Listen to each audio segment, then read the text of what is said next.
бұл сөзімді айта алмаймын. Мен шынымен де айтайыншы, мына нәрсе, мына арманым. 11 жасымда мен осы моментті қатты армандадым. Қанша одан кейін жаңағы балалармен, қыздармен бәрімен отырып, кәдімгідей жаңағы концертке кіремін. Ең соңында уже жаңағы Найтионың әні болады, тот самый жастардың әні,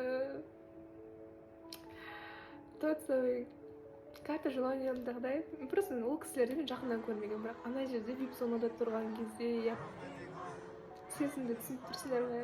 Прям дәл қасында, көз алдымда неше түрлі айдолдар, яғни кәріс әншілері болды. Олар кісілердің де жаңағы стильдеріне қарап, кәдімгі қозғалыстарына қарап, энергетикасын қалай ұстайтынын өздерін қарап отырып, еще кіреберісте тоже кәрістер менен бірдеңе сұрады, мен такая түсінбеймін. Аха дедім, бірақ в шоке болдым, честно, потому что просто прикольно было общаться басқа адамдармен. Жаңағы Найтионың несіне әндерді қосып, видео қосып, кәдімгі секіріп билеп жатырмыз бәріміз.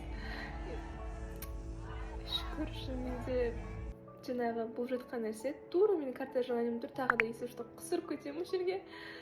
Тура солай болған кезде прям айтуға сөзімді айта алмадым, ішімде былайдым болып жатырмын ғой негізі. Короче, бұл әңгіменің қорытындысы армандар всегда орындалады. Бұл сөзімді айта алмаймын. Мен шынымен де айтайыншы, мына нәрсе, мына арманым біреуге жай нәрсе шығар, бірақ та бұл мен үшін шыны керек 11 жасымнан келе жатқан арман. 11 жасымда мен осы моментті қатты армандадым. Қанша жерге қатыссам да, тырыссам да, дәл бүгінгі оқиға мүлде болған емес. Так что бұл әңгіменің қорытындысы армандар всегда орындалады, когда сен ол нәрсені күтпейсің, ол нәрсені кәдімгідей неге уақытында болмай жатыр деп қазбаламаған кезде просто жібере салып, все жарайды, аяқталған болады ғой, мен өзім әрекет етіп жатырмын ғой деген кезде болады екен ғой. Что күндерім армандарына всегда сенің де армандарың внезапно күнде, внезапно уақытта орындалады.